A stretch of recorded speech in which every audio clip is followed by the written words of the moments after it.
Anemia. Bueno, en general si padecemos anemia es debido a que la sangre no está transportando suficiente oxígeno al resto del cuerpo. La causa más común de la anemia es no tener suficiente hierro.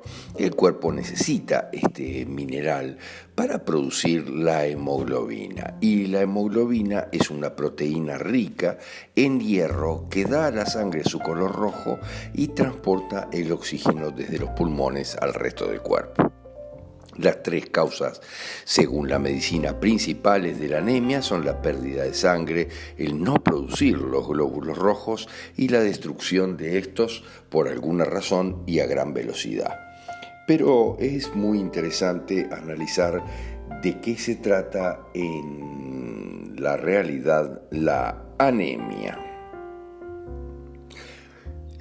Ese descenso en el número de eritrocitos, glóbulos rojos y de la hemoglobina en sangre hace imposible el buen transporte del oxígeno a las células. Se considera anemia en general para la medicina cuando se desciende debajo de 13 gramos cada 100 mililitros de sangre o 12 en las mujeres.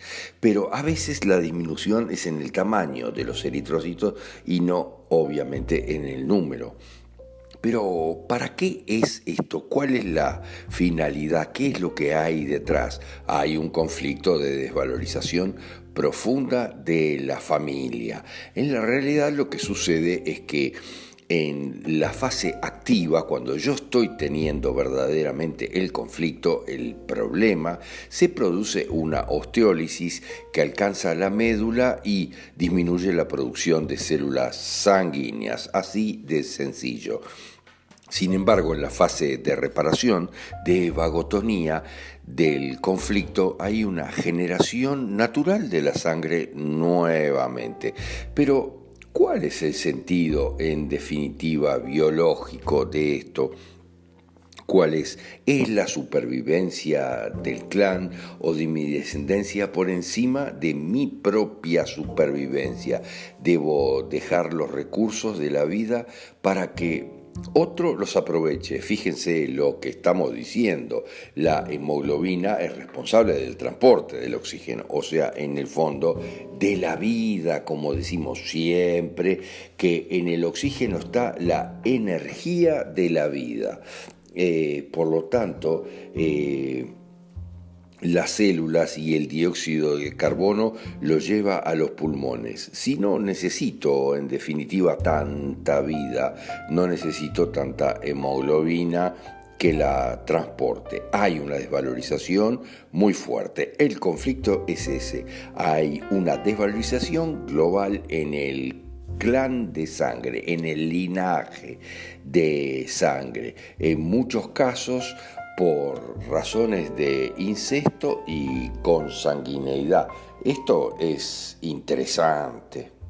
En otros casos hay un conflicto muy complicado y muy recurrente. Miren, quien me está chupando la sangre es en parte algo similar a lo que sucede con el problema de la metrorragia también, pero hay desvalorización de uno en lo que lo hace vivir, lo que transporta el oxígeno. Fíjense lo que digo, es lo que transporta la vida, el clima de vida o de muerte que hay en mis clanes familiares de origen, en mis clanes familiares de sangre. Si hay clima de vida o muerte, tiene que ver con los glóbulos rojos.